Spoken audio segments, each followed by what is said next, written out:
Chastang Ford will be going first today, followed by Rick Brown with Haik, and then ending with Caldwell Country. So. Thank you. I'll go either. Hi.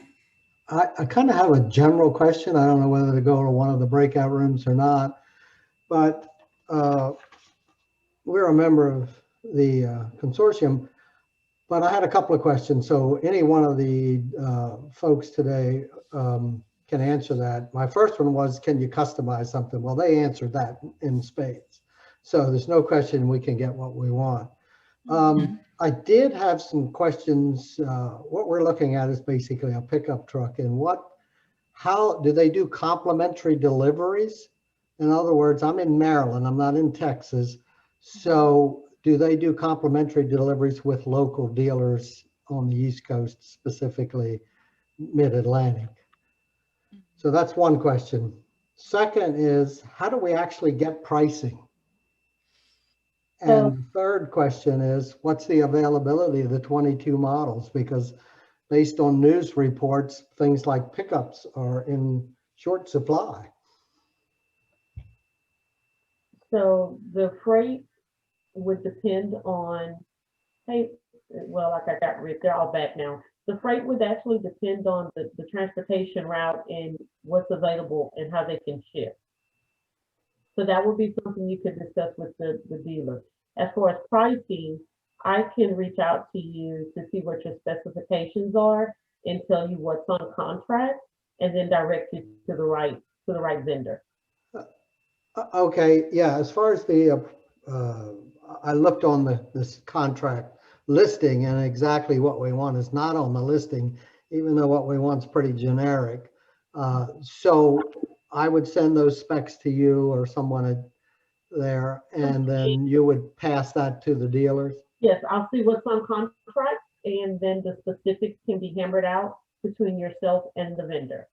Okay, I'm most familiar with buying fire trucks. So those are extremely customized. Right. And I think one of the rules of the road was that the basic quoted price on the schedule, and then we were allowed to make modifications and options up to 25%. Correct. Does that same rule apply? Yes. Okay, all right, then that would not be a problem because we're not doing anything that unusual. Okay, so then my last question would be for the dealers. What's it look like for availability for 22, the 2022 models? So I guess I should pose that directly to one of the vendors. Well, it depends on the type of truck. On the Ford line, I just checked this morning, and Super Duties right now are 30+ weeks for chassis. I just put an order in yesterday, and it gave them a priority of April for production. So we're way out there for right now because of the chip situation. Yes. Okay. All right. Well, that's the kind of answer I need, because that would drive our ordering schedule, so to speak. Is that okay? That's good to know, because I was afraid that was what the situation was. Chris or Rick, is the answer the same for you guys? A crazy year for inventory. We can't hear you, Chris. I'm going to say the answer is the same for Chrysler. We're probably looking at late first quarter, second quarter delivery on our vehicles for a myriad of reasons, chips being one of them, and just general production. Again, depending on the vehicle you're looking for, we are loading up the order banks as we can, but we're going to work our best with our customers to get in what they need, but you just have to be patient with us right now. Okay, good. Good deal. I think, Debbie, you put a question in the chat. I don't know if you still wanted to ask that or if it's been answered, but the second part of your question was, how should government plan their fleet requirements due to the semiconductor shortages? Like, did you still want maybe more specific answer to that, or? Yeah, I think that they touched on that with just the recent answers. So it looks like it's probably a pretty good 6-month planning schedule that government should be having in place before their needs. I think that's going to be real important for government to know, especially as they get close to the end of the year and they want to spend year-end money, which often can go to heavy equipment.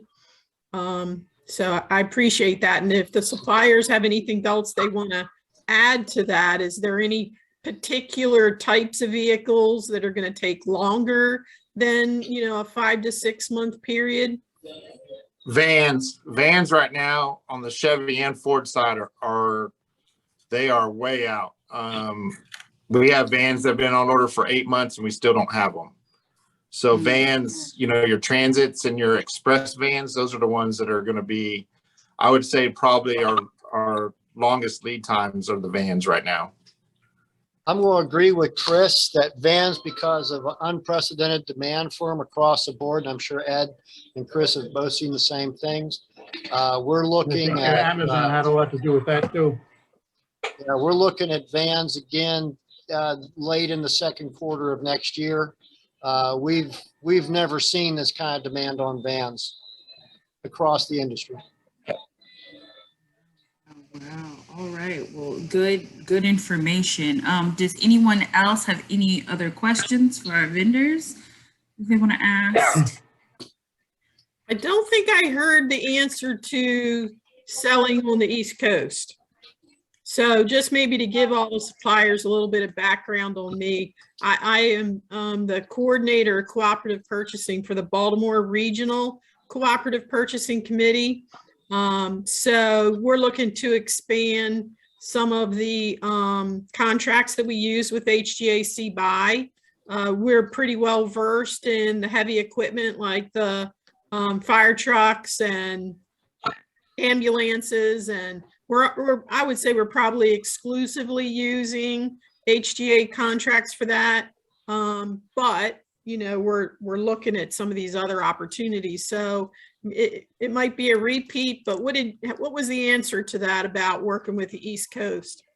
So I do a lot of things in the East Coast personally.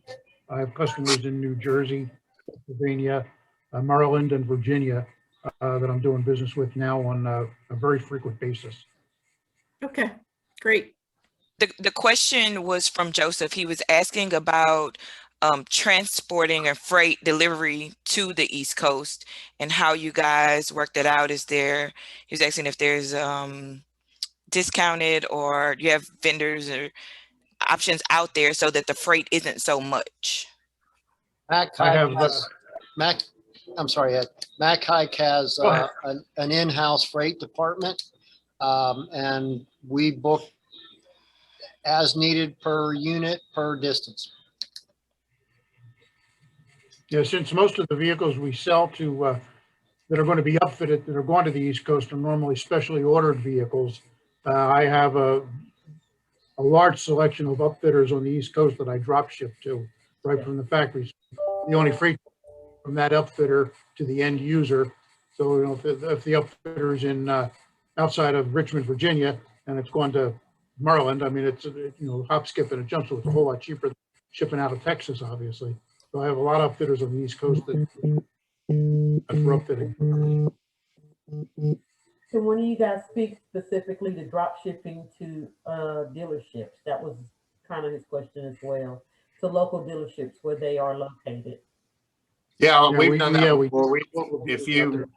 If we can work it out and do a drop ship there and they can do a courtesy delivery, we've done that plenty of times. I have a department up in Boston, Massachusetts that buys all their vehicles from us, and we do all their drop ships to their local dealer, and they PDI and inspect them and then send them, then they come by and pick them up. I think they charge like $250 per unit, but it's a whole lot cheaper than shipping a unit from Texas, like Ed said. So, and I'm sure they can do the same thing. All the other dealers can do the same thing. That's a common thing. You just have to work out a partnership with that dealer to let them make a little bit, for it to make sense. So. Thank you, Chris. Beans. I had a question for our vendors with the, I guess, shortages that we're having right now. How is this going to affect prices going forward? Pricing, we've seen pricing already take a hit. Chevrolet has already adjusted some of the help from the manufacturers. I assume that the other manufacturers will follow suit. We've seen a tremendous increase in, for example, bodies. Like box bodies. They're up 40% what they were last year.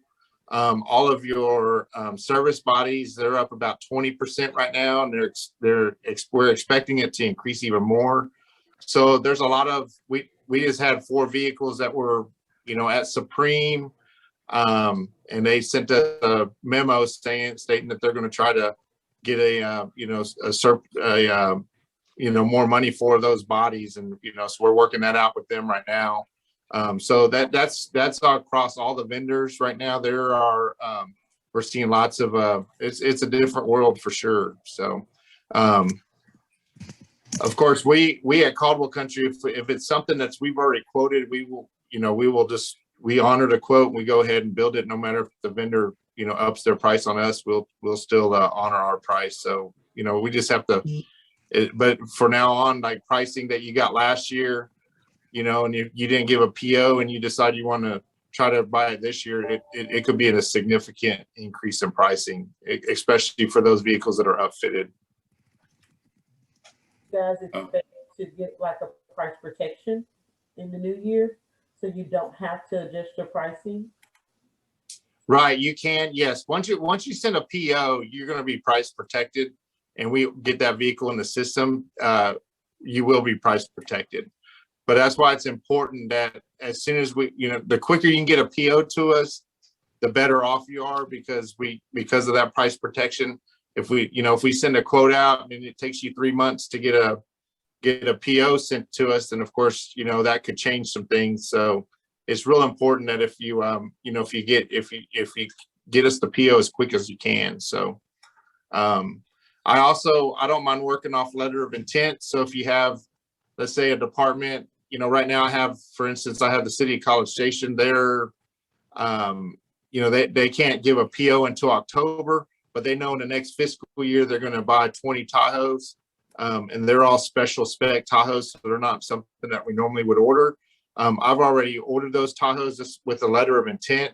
In October, they'll cut me the PO. We'll go ahead and put that in a file, and that gives us an 8-month jump start on vehicles that won't arrive until January. So there's a lot of things that we can do to kind of help.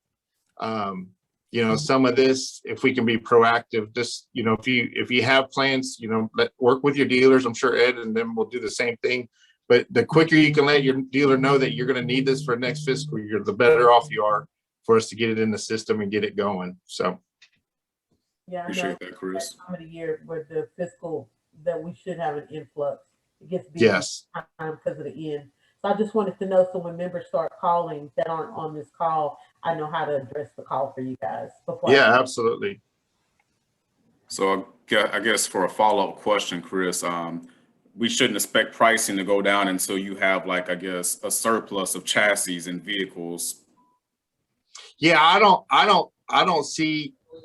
I went to a meeting in Colorado Springs for GM, and they're saying this could be another, well into 2022, maybe the beginning part of 2023 before we get caught up on the Chevrolet side. So yeah, it could be a little while, unfortunately. It's a new world out there right now.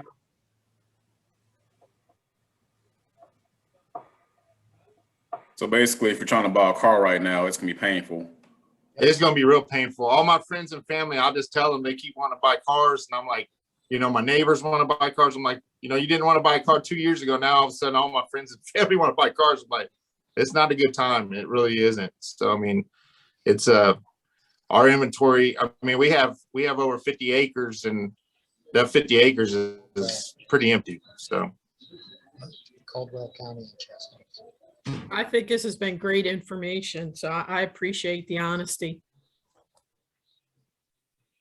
Same. Yeah, I You guys think have been very I think candid. that's the biggest thing is, you know, when people place orders with me, I always tell them to check with me in 3 weeks once the order's been accepted in the system, and that way we can get a better idea of when, you know, when that vehicle is going to be built. And you know, whether it's bad news or good news, you know, we'll keep everyone informed, and you know, we just keep going. That's all we can do right now. So.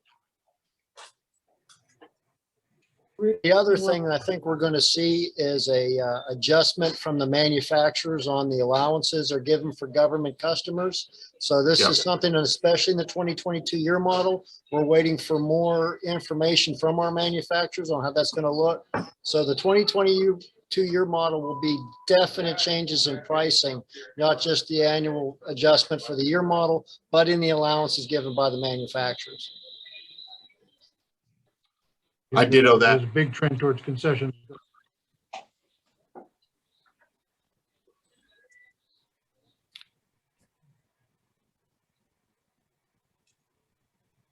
All right, everybody got your questions answered? Any other questions, folks? Don't be Yeah, shy. this is Joe Gwyther again. I was interested in Debbie Grove's comments. She's almost a neighbor here. I'd like to kind of private message her. Are we going to be able to do that? Get an email for one of the attendees today? Of course, Debbie, can you put your contact information in the chat for Joseph? Sure. Okay, just so we can chat. I love to hear that. Okay. Hey, Debbie. Debbie's one of our partners. We'll be having events with all of our partners here soon. Chantra went over in the presentation. So about our 4 partners, ACOG, Mark, BMC, and our newest partner, Mask. So I love to see that interaction. Yeah, me too.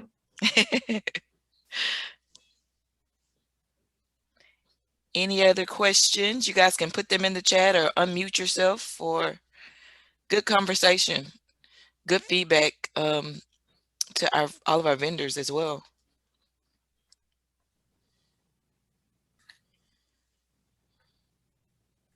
Just want to say to the vendors that I have not met in person, hello, and I want to say thank you for signing up. And Rick, thank you, because we talked about your challenges, so I appreciate you showing up for me today. For the vendors, I actually had a question. I might word this kind of weird, but I guess if you had a customer who already had a pre-used chassis, is there something you can do with them, like upfit their chassis? They have an existing chassis and they want to bring it in for upfit? Yeah, just something like that, hypothetically. Yeah, I mean, we work with all the major upfitters in town, General, Mateco, Batterson, all of them. And so depending on what, you know, if they want to reuse a chassis, or a lot of times they want to reuse a bed, that's all well within something we can work with them on. And they probably get better pricing for that, right? Well, yeah, I mean, you're looking at if they're reusing a chassis or they're reusing a bed, they're only going to pay for the transfer fee and the equipment that has to be replaced. Good to know.